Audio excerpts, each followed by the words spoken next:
If a nuclear bomb went off right now, would you know what to do in the next 5 seconds? Most people freeze, but those seconds, they decide who lives and who doesn't. In this video, I'm breaking down exactly what you need to survive the unthinkable.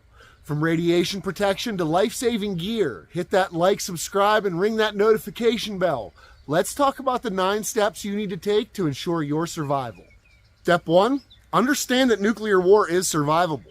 According to the book Nuclear War Survival Skills, nuclear war is survivable.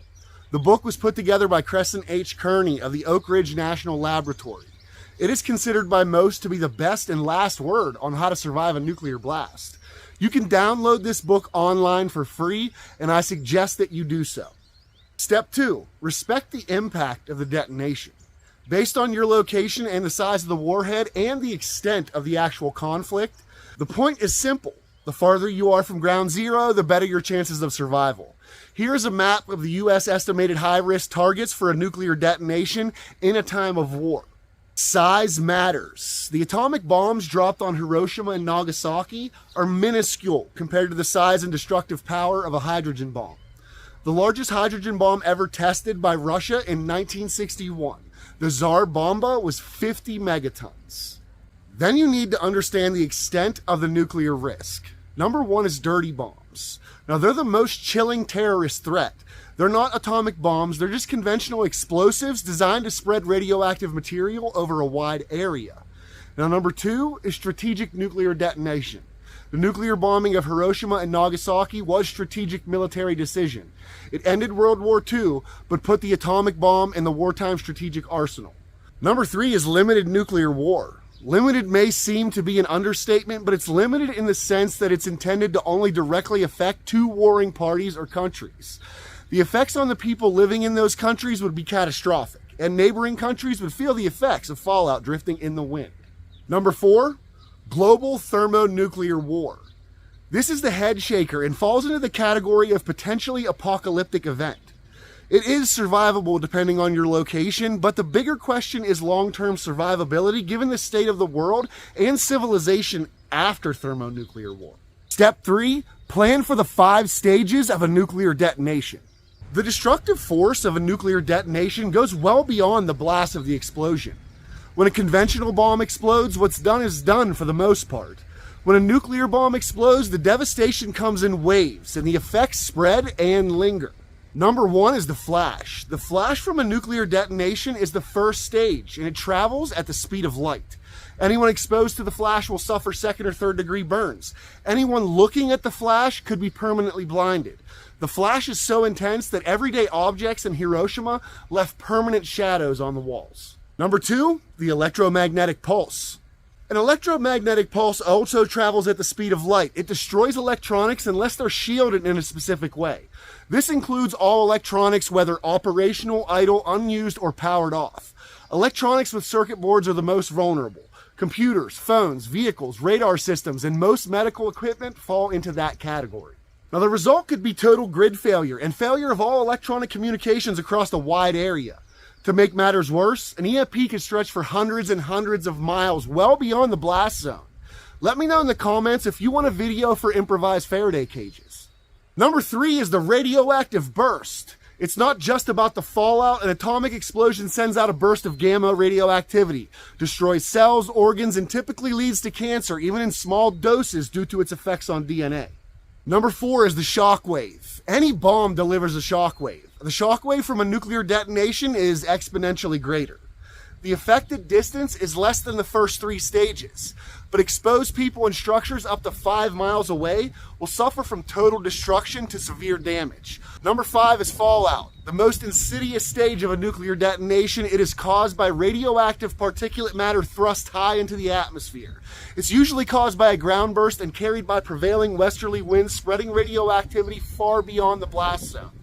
It will cause radiation burns and damage to both cells and DNA. However, it's worth noting that ground bursts most likely wouldn't be used. Data proves that an airburst causes more damage with less fallout. And it's not just about the fallout from nuclear explosions. We've done it to ourselves throughout time, from Chernobyl to Fukushima to the atomic testing in the southwestern United States. Radioactivity has been a regular companion of humanity since its conception. Step 4, preparing for nuclear war. Most people will face only two options.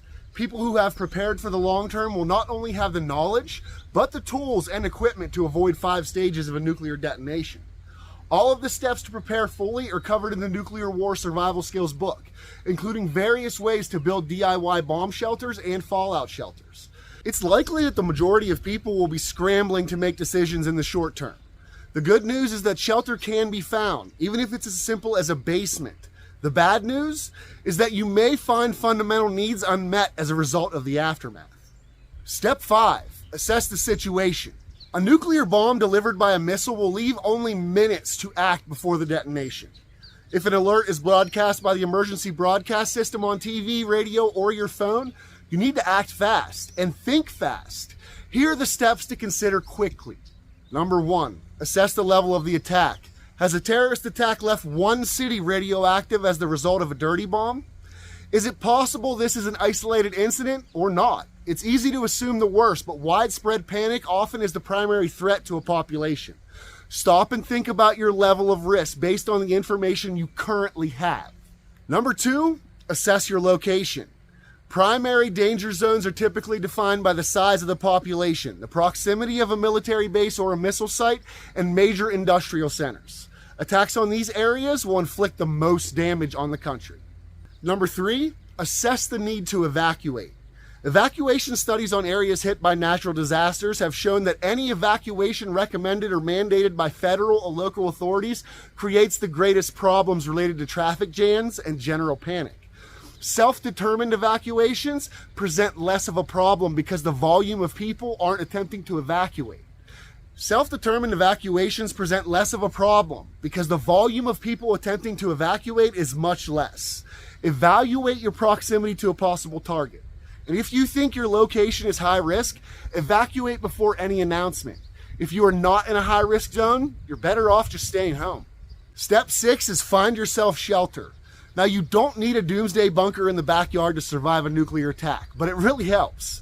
If you're like most people, you don't have one, but there's a good chance you might have a basement. A basement can protect you from all 5 stages of a nuclear detonation. The foundation walls are usually at least 8 inches thick. Surrounding the foundation is dirt, clay, and rock. The combined mass of those materials offers effective protection from the nuclear flash, from EMPs to some degree, from the radioactive wave blast, and with proper precautions, the fallout. People living in a city can take shelter in municipal shelters or other locations with high masses of concrete construction. Municipal shelters are marked with a symbol and the words fallout shelter, but you don't really see them much anymore. Step 7, consider the equipment you must have on hand. If a nuclear war occurs and you don't have this equipment, you're putting yourself and your family at risk. Now, you really need an AM/FM radio that can be recharged by solar and hand cranked. A basic Geiger counter to measure radiation. It doesn't have to be an industrial strength one. There are economic models that measure radiation accurately. This helps you identify the fallout threat in your immediate area. A personal dosimeter. An expedition level water filter with both activated charcoal and ceramic filters. Multiple 5-gallon water storage containers. Rechargeable lighting equipment, either solar rechargeable or hand cranked. A portable toilet. Communications such as handheld CB radios, ham radios. Cell phones probably won't be operational due to EMP. Traditional hardline phones and computer access on hardline possible, assuming phone and computer have been protected from the EMP. Now a note on the internet. The internet could still be operational. It was invented by the RAND Corporation at the request of the Defense Advanced Research Project Agency, DARPA.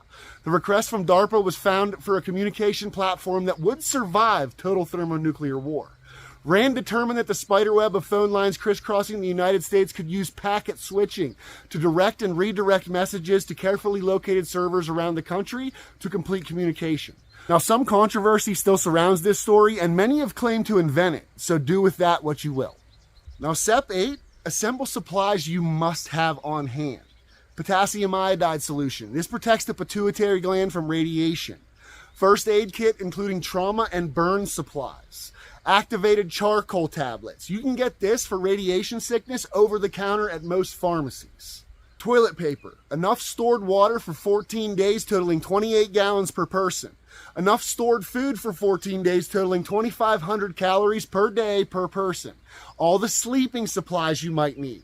Extra clothing, prescription medications, duct tape, and plastic for sealing doors, windows, and ventilation from fallout dust. Both the equipment you need and supplies will vary depending on your situation. Here again, refer to the Nuclear War Survival Skills book for all possibilities. It's free to download. Other books to have on hand include Where There Is No Doctor, the U.S. Army First Aid Manual, Red Dog Nuclear Survival by the U.S. Department of Defense. Step 9. What to do when it's over. General estimates indicate that people should remain in their shelters for at least 14 days if fallout is in your area. Your radio or your Geiger counter can help you make this determination. The standard recommendation is that you only go outside when absolutely necessary and try to limit your time outdoors. That all depends on the extent of the event. Life will go on after a nuclear war. It really depends on the quality of life and your willingness to live it.